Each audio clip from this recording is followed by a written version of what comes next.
Fala, meu preto e minha preta, tá começando mais um episódio do nosso podcast Profissões.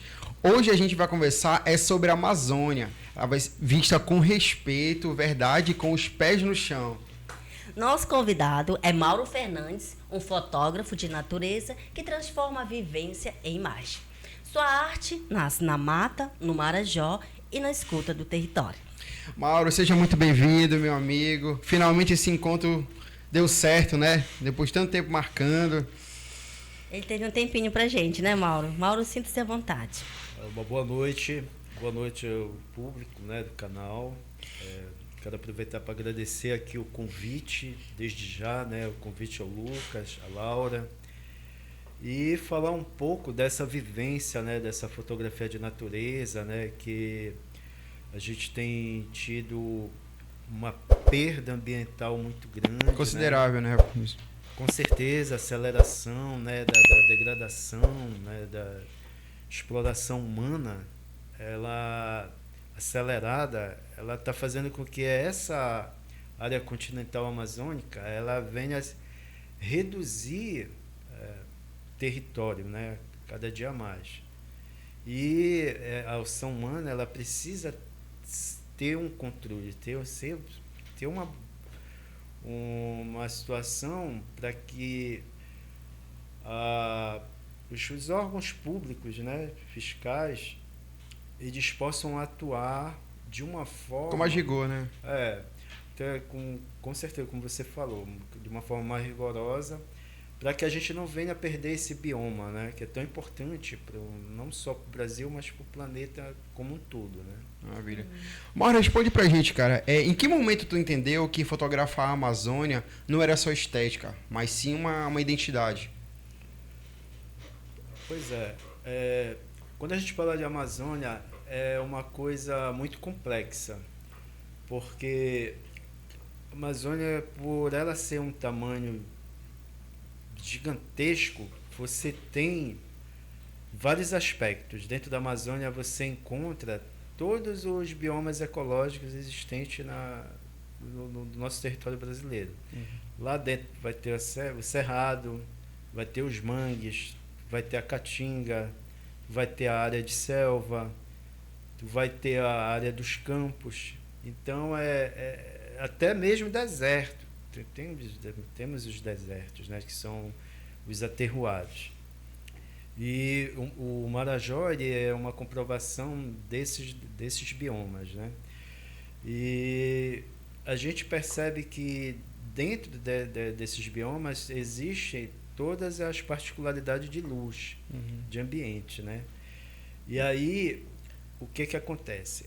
A luz, algumas vezes ela se transforma tão intensa que ela te proporciona fazer uma foto preta e branca, mas ao mesmo tempo que ela é preta e branca, ela é uma foto que ela fala, que ela traz essa vivência, essa existência, né, daquele ambiente ali, daquele sagrado, né? Porque a Amazônia ela é mágica, a floresta ela tem uma magia, tem uns segredos, né? E é impossível tu falar da fotografia de natureza se tu não tiver zen. Tu tem que, para te fotografar... Tem que ter um olhar aguçado, né? Além da sensibilidade que o fotógrafo ele tem que ser um pouco espiritual. E na hora que você entra na mata, você se desliga do material, do mundo aqui fora e imerge. Ela é uma imersão. Você imerge na floresta e ali tu começa a perceber que tu não é nada, não é ninguém. Tu faz parte daquele meio e tu vê a magnitude da natureza. Nessa hora que tu tens essa compreensão dentro de ti, tu começa a entrar em comunhão com o meio. E aí que entra o sagrado. Porque quando tu entra em comunhão com a floresta, tu entra em comunhão com o Criador. Porque tu vê que tu faz parte da criação, né? E tu começa a compreender que aquela criação ali, ela é muito frágil. E aí tu entende o teu dever da tua existência, também, né? entendeu? Isso. Tua existência de cuidar, de preservar, de colaborar para que outras gerações possam ter a mesma oportunidade que tu tens de desfrutar daquele ambiente ali, né? Uma das experiências mais bacanas que a gente tem quando a gente entra na mata é quando a gente ouve o fifrió. É o capitão, o capitão da selva, o capitão do mato, que a gente chama, né? É um pássaro muito famoso, bem pequenininho, né? Mas quando ele é um medidor da saúde da floresta. Quando a floresta ela é primária, tem o fifrió, que é aquele pássaro que faz psiu, psiu. Sei Entendeu? qual é, já vi. E tem o irapuru.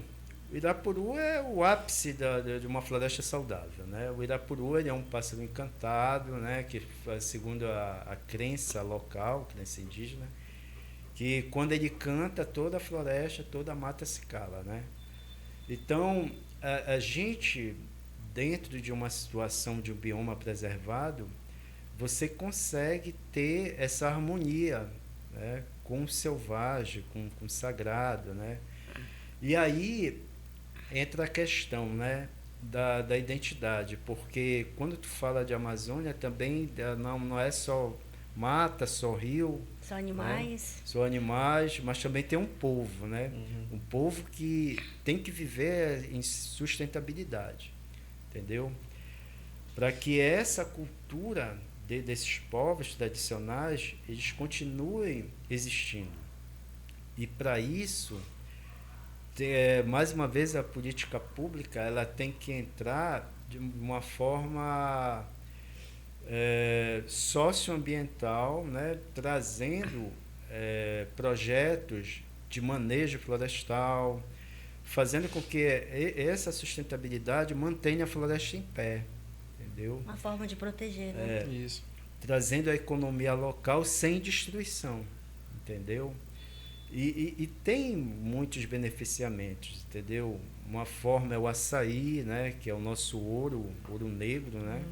É o nosso fruto maior. Peixe, né? O extrativismo, né? A gente tem o pescado, que traz uma economia muito forte para a região, né? Nós temos os mariscos, enfim, né?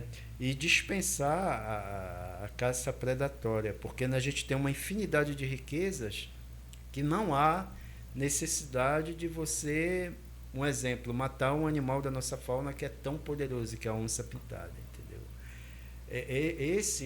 Esse tipo de trabalho de educação ambiental tem que ser muito forte dentro das comunidades locais, né?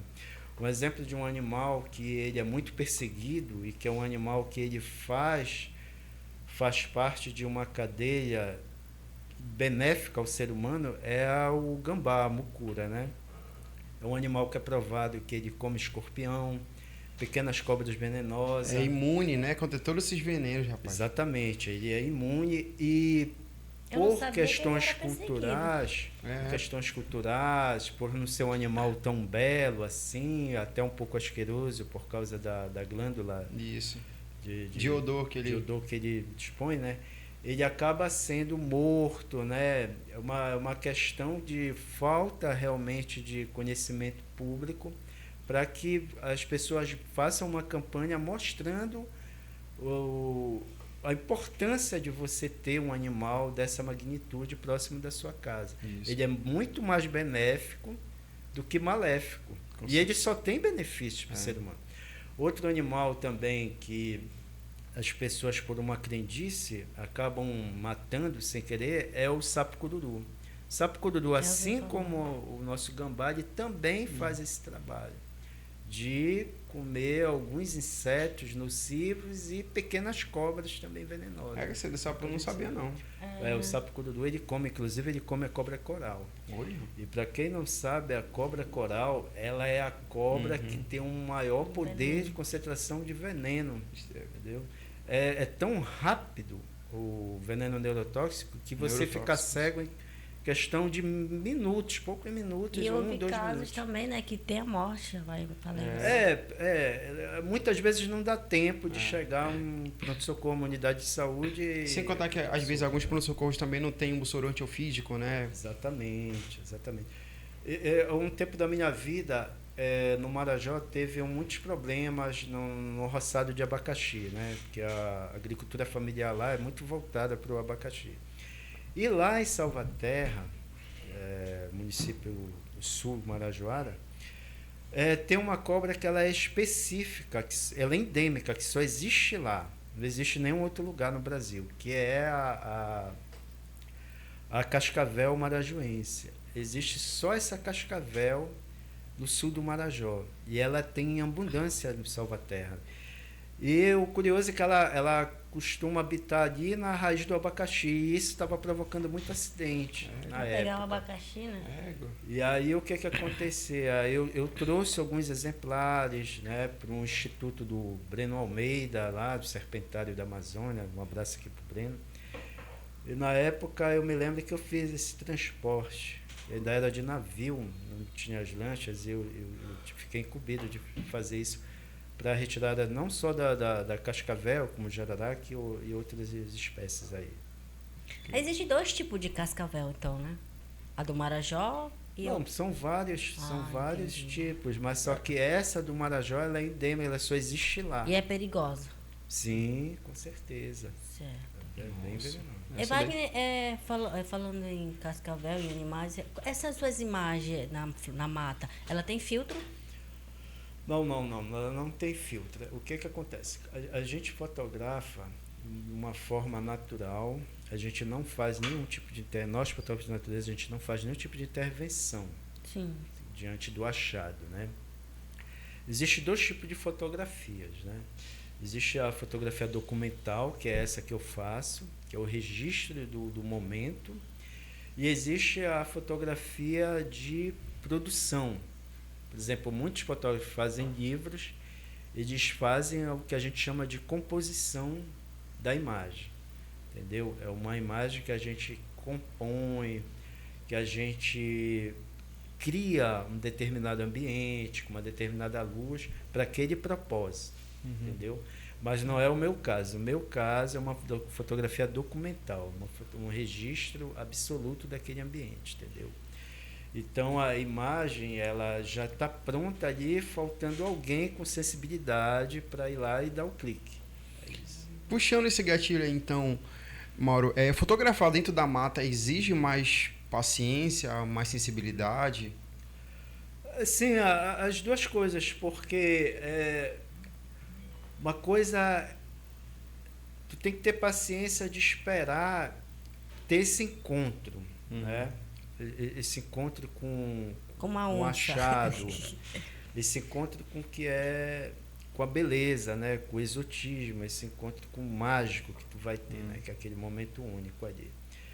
E aí tu tem que ter a sensibilidade de ver, de captar aquilo que está acontecendo naquele momento, tá entendendo? Um exemplo, tu vai numa trilha com vários, eu já fui guia de vários especialistas, aí tu vai, mas às vezes o que tu tá vendo, tu tá conseguindo absorver, outra pessoa não tá, entendeu? Aí que entra o xamã da história, entendeu? A sensibilidade. Porque o que pode ser aquele momento para mim, pode não ser para o outro, entendeu? O que eu tô vendo, às vezes, o outro não está vendo. Sim. Entendeu? É porque tu tem um olhar mais aguçado, né? Aí que eu tenho que jogar pro papel. E aí muitas pessoas chegam comigo, às vezes na exposição, e dizem, eu fui lá, eu não vi isso. Que horas foi? Não, você passou, mas não percebeu. Viu, mas não teve a mesma enxergou. percepção que eu tive, entendeu? Maravilha. E a gente percebe que no Marajó aparece muito no teu trabalho, né? O que esse território ele te ensinou que nenhuma técnica ensina? O Marajó ele é uma questão assim ancestral. Ele faz parte das minhas raízes familiares, né? Não é à toa que eu trouxe aqui 2 trabalhos específicos, que é aqui o livro Raízes, que foi publicado, Quilombos do Marajó, que foi o primeiro livro etnográfico que fala desses povos ancestrais da floresta que cuidam da selva marajoara, né? E aqui tem um outro que é o Muraquitã da Amazônia, que já é da parte de Santarém, né? Dessa região que a gente chama do Colosso do Tapajós, né? A região tapajônica. Então, o Pará, ele tem uma dimensão territorial tão gigante que existe um outro Pará que os paraenses desconhecem, entendeu? Outro Pará? Um Pará dentro do Pará, né? É um outro Pará dentro do Pará, de uma outra cultura. Por exemplo, nós somos tão abençoados, né? Tão bem-aventurados que nós temos 2 culturas dentro do estado, que é a cultura marajoara, aqui para o norte, e ao oeste, mais ao sul, nós temos a cultura tapajônica, entendeu? Que entra a parte indígena daquelas índias amazonas, as icamiabas, que é a história da procissão da lua em si, que hoje esse amuleto, que a maioria das vezes é entregue na forma de um sapinho, né? Ele ficou famoso no mundo inteiro, né? Essa cultura tapajônica, né? E para nós aqui, já que fica mais abundante é a cultura marajoara, as urnas, né? Os desenhos, as pinturas, mas são 2 culturas distintas, né? Os marajoaras dos tapajões, das Amazônias e Camiabas, né? Tanto é que quando você passa para esse lado do Santarém para lá, essa área do Tapajós, a cultura local ela fala muito em boi garantido, boi caprichoso. É um outro Pará. Eles nem sabem muito essa parte de remo e paissandu, isso não rola para lá. Olha, é mesmo. Entendeu? Isso não rola. É muito fraco essa questão. É uma outra questão, entendeu? E o Tapajós, ele é chamado de colosso porque é uma beleza única. Os rios lá, as praias de rio, os rios são águas verdes, né? Uau. São paradisíacos mesmo, quer dizer, é uma Amazônia exuberante, né? De uma forma colossal, né? Tanto que alguns pesquisadores, entusiastas, eles falam que não há no mundo, na Terra, um lugar mais bonito que as belezas do Tapajós, né? Mas para ver que o Pará ele é tão majestoso que dentro do Pará tem milhares de lugares que os paraenses não conhecem. Por exemplo, no Marabá, a gente tem 7 cachoeiras, uma mais linda que a outra, mas os próprios paraenses não têm esse conhecimento porque não tem um turismo forte, não tem um incentivo, entendeu? Fazer turismo dentro do Marajó, como dentro de Santarém, no Tapajós, ao Terra do Chão, é muito mais caro do que tu ir fazer um turismo daqui para Fortaleza. É muito mais caro tu conhecer o Pará dos paraenses do que o Ceará. E era para ser o contrário, né? O Nordeste é muito mais barato do que tu ir numa Salinas daqui. Do que tu conhecer Bragança, que é a pérola do Caeté, né? O Rio Caeté. Eu já tive a oportunidade de passar um tempo lá. É o Marajó do Salgado, né? É outro bioma, uma outra questão do Salgado, uma coisa linda, fenomenal, que os paraenses também deveriam conhecer, a Praia do Maçarico, a Juruteua. Quer dizer, é uma dimensão até maior que Salinas, a região Bragantina, né? O Vale dos Pescadores, a Ilha de Canelas, onde hoje é o maior ninhal de pássaros de mangue que existe dentro do Pará, fica na Ilha de Canelas, em Bragança, na região Bragantina. Temos que ir lá, né, Lucas? Com certeza. Mauro, assim, uma dúvida que eu tenho, por exemplo, quando tu estava fotografando, tu já deu de cara com uma onça ou algum animal perigoso? Recentemente eu estava lá, né, no Marajó, numa área de quilombo, uma área de floresta. Qual é o segredo? Eu vou de bicicleta. Eu faço percurso a pé ou de bicicleta. São quilômetros caminhando. Por quê? Porque tu tem que... E é bom quando tu vai só. porque aí tu emerge, tu faz aquela imersão mesmo na selva e tu te concentra. Tu te concentra de uma tal forma que, como eu falei anteriormente, tu entra numa comunhão que quando tu vê, a magia acontece. E aí, dentro dessas pedaladas rotineiras dentro da floresta, fazendo a trilha, eu dei de cara com uma onça agora recente, uma onça pintada, que eu ressalto aqui. Por que eu bati na tecla antes de preservar? Porque no Marajó, por falta de uma educação, de uma política pública, o povo tem uma cultura de ver o animal e abater, entendeu? E é um animal altamente ameaçado de extinção, né? A onça pintada. Então hoje é muito raro, por exemplo, eu quero chamar a atenção aqui, né, nesse podcast, nessa entrevista, esse potencial que o Marajó está perdendo.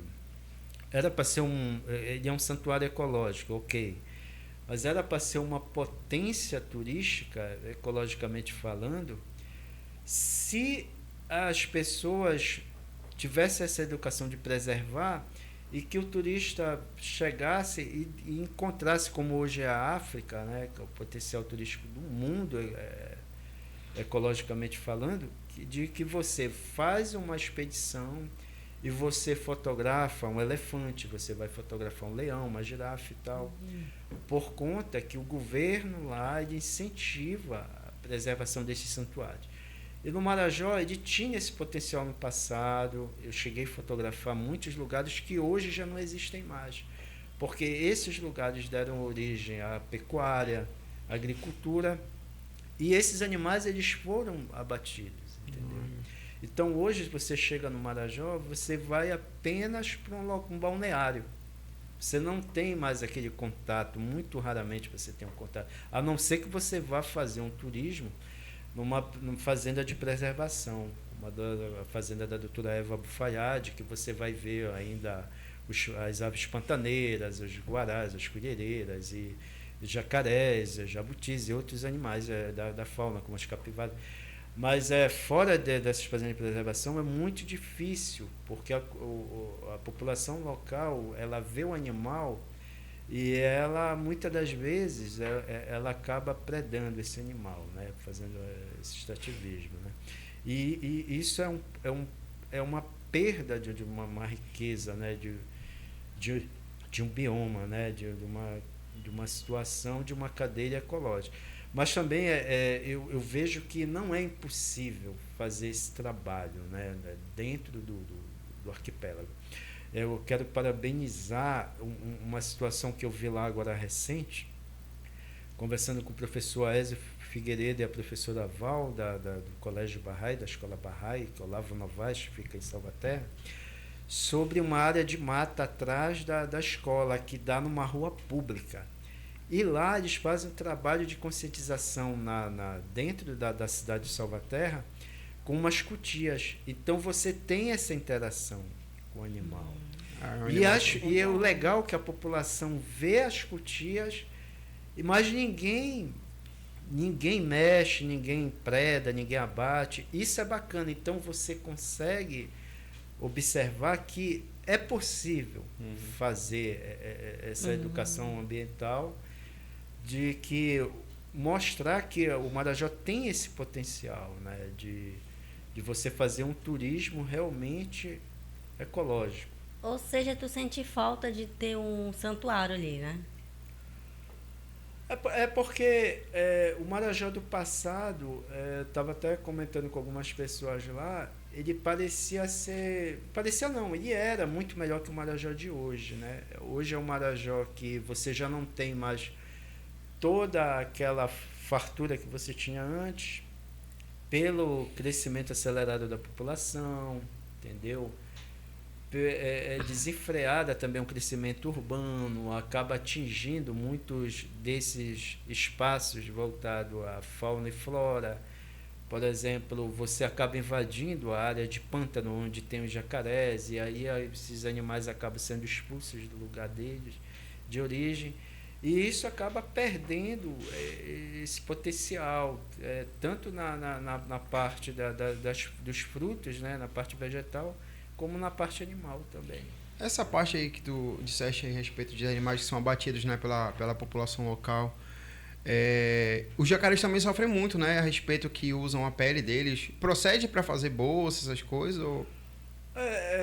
Sim, mas assim, esse extrativismo ele é mais assim para consumo. Para consumo mesmo. Essa parte de indústria já fica mais pro lado dessas fazendas de criação mesmo desses animais. Entendi. Entendeu? Beleza. E Mauro, é o seguinte, e que conselho tu deixa para quem quer criar arte do próprio território? Mas assim, mas claro, sem mexer nas raízes, total. É assim, o que eu posso falar é o seguinte, a pessoa evoluir, a modernização chegou, né? Hoje você chega num quilombo lá, que antigamente mas as pessoas não perderam a identidade. Uhum. Por exemplo, modernizou. Por exemplo, antes de você ir lá no quilombo, as casas eram todas de barros, cobertas de palha e tal. Hoje em dia, com a modernidade, é muito raro tu encontrar uma casa de barro dentro de um quilombo. Olha, não sei. Na minha cabeça continuava assim, como tu disseste. Não. Para te encontrar isso, tem que ir mesmo naquele quilombo muito raiz mesmo, de dentro mesmo, do último canto da floresta. E tu já foi lá, né? Já, porque, por exemplo, o quilombo de Salvato ainda vai encontrar isso, que é o último quilombo dentro do município de Salvaterra, né? Que ainda tem aquela questão, porque vai chegando a energia, né? Vai chegando o progresso, aí as coisas vão mudando. Eles vão se atualizando, né? Vão se atualizando e tal. Mas o importante é que a pessoa ela não perca a sua raiz, a sua identidade, né? Por exemplo, o que é legal em Salvaterra, no Marajó, é que aquele povo, falando de identidade, eles não se entregam. Um exemplo, nós temos o Marajó sucateado. Sucateado por questões de política pública, mais uma vez, batendo na tecla, a questão do transporte, né?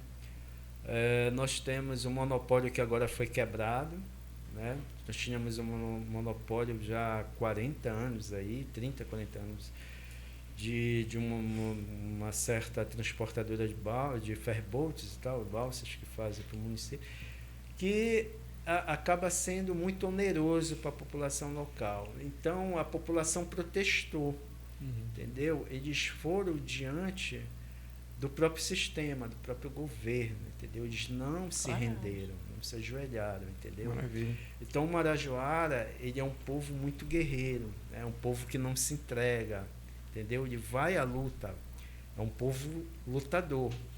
E aí houve essa vitória dessa quebra de monopólio para uma empresa.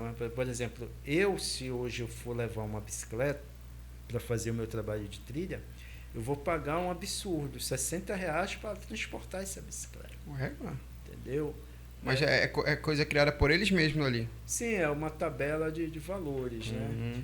E aí eu aproveitar também um momento para agradecer a Navegação Ferreira, que é a pessoa do Josimar Ferreira, né, que é o proprietário, que dá essa força na hora que eu preciso ir lá para fazer um tratamento de saúde, porque eu não vou só no Marajó para fotografar, eu vou para lá também cuidar da saúde, né? Porque a floresta ela tem esse poder, né, de te sarar também, né? Conforme tu vais entrando nessa imersão do clima, do alimento e da cura com a natureza. Por exemplo, nós temos lá os caruanas, que são descendentes dos povos originários, que eles fazem essa cura através de raízes, de plantas, entendeu? De frutas de que não tem muitas vezes o conhecimento da medicina tradicional, tá entendendo? O próprio turu. O próprio turu ele é um poderoso remédio para o pulmão. Para quem está com tuberculose, ele é excelente para curar. Entendeu? Interessante. Lá nessa mata onde você vai, tem pajé? Sim, uma das pajés mais conhecidas, que eu até cheguei lá a fazer umas fotos outro dia, é a Zeneida Lima, né? Mas tem outros pajés, tem a Dona Ruchita e vários outros. Incrível, né, cara? Mantém a essência, né? Não morre. E assim, no meio da floresta, entre o perigo e a beleza, onde entra Deus? Onde tu sente Ele? Como eu falei antes, né? Quando tu chega, tu mergulha num rio, tu ouve determinado pássaro do ambiente, tu te desliga aqui do mundo urbano, tu emerge ali daquela situação da natureza mesmo, aí tu começa a sentir uma coisa que é sobrenatural, entendeu? É mágico, é uma questão que tu entra num estado zen, de auto-meditação, alta reflexão, tu começa a refletir, e ali, dentro dessa cobrança interior, desse encontro contigo mesmo, né, tu acaba sentindo ali uma presença maior, entendeu? Tu acaba sentindo ali um encontro com Deus. Até mesmo quando a gente sai daqui de Belém para ir para qualquer interior desses, ali no entardecer, sabe, nos 6 horas, 6:30, tu senta assim na frente de um lago e tal, tu já sente essa paz interna, essa comunhão com Deus assim de maneira mais intensa, sabe? É uma coisa muito, muito diferente. Coisa que tu tá aqui na cidade, aquele barulho, né? Então... O ser humano, ele é feito de corpo, que é a carne, a matéria, a alma, que é a consciência, o pensamento e o espírito. Uhum. Entendeu? Ele é feito dessa trilogia. O que acontece? Tu consegue preencher todos os vazios, menos um, que é o espiritual. Então, tem determinados ambientes que o ser humano é proposital ele procurar, como a igreja, né, que é uma questão religiosa, para suprir esse vazio interior, que é espiritual. Então, o que acontece? O que a sociedade, o mundo urbano, ele faz é te deixar doente. Doente espiritualmente, doente Concordo. fisicamente, doente mentalmente, psicologicamente. Quando falo mentalmente, psicologicamente. O que acontece? Eles criam um sistema, te colocam dentro, te forçam a entrar, viver esse né? sistema, entrar nesse sistema. E aí, a própria jornada de trabalho, a forma como é conduzido alguns tipos de trabalho, e a indústria, a alimentação, o que tu come, isso vai te deixar doente. Uhum. Tu vive um mundo estressante que o sistema colocou para te viver. Mas quando tu entra na mata, que tu abre mão de tudo isso, tu consegue te libertar. Aí tu te descobre, aí tu te faz aquela pergunta: o que eu faço ali? Quem sou eu que estou aqui e tal? Para que eu vim, né? Qual é a minha missão? Qual é a minha saga? Aí, quando tu faz essa pergunta interior, é quando tu vê que é Deus que está ali, querendo ser. Aí tu te autodescobre, né? É questão de autoanálise também, né? Autoanálise, uma meditação Isso. interior, entendeu? E aí tu vê que a vida, tem muitas culturas hoje no mundo que ela é voltada para isso. As pessoas compram uma área de terra, de fazenda e vivem em comunidade, elas plantam, sabe? Elas vivem uma vida realmente saudável, entendeu? É exatamente essa ancestralidade que o índio vive, entendeu? Se tu chegar no quilombo, os quilombolas também, chegar no quilombo lá do Salvar, tu vê que o quilombola lá, né? O ribeirinho lá, o cara lá da terra, da floresta, ele vive muito mais lúcido, muito mais tempo que o cara que está aqui. Na cidade, né? Tá entendendo? Porque ele não tem as mesmas frustrações que tu tem aqui. Eu já ia Tu tem perguntar. uma alimentação melhor, tu tem uma qualidade de vida que tu não tem. É incrível, é incrível. Entendeu? A prova disso que em Cachoeira do Arari, para quem não sabe, Cachoeira do Arari tem a mulher mais velha do planeta com 125 anos. Pode pesquisar aí no Google. Rapaz. E ela é lúcida. E ela caminha mais rápido. A própria Zeneida Lima, que eu falei anteriormente, a pajé, que está com 90 anos, ela anda mais rápida do que eu. Entendeu? Então, são Resistência. pessoas que realmente vivem a natureza. E aí, como eu te falo, quando tu vive a natureza, né, que tu está ali em comunhão com Deus, com a beleza, tu te cura, tu te sara, entendeu? Em todos os aspectos da vida do ser humano, né?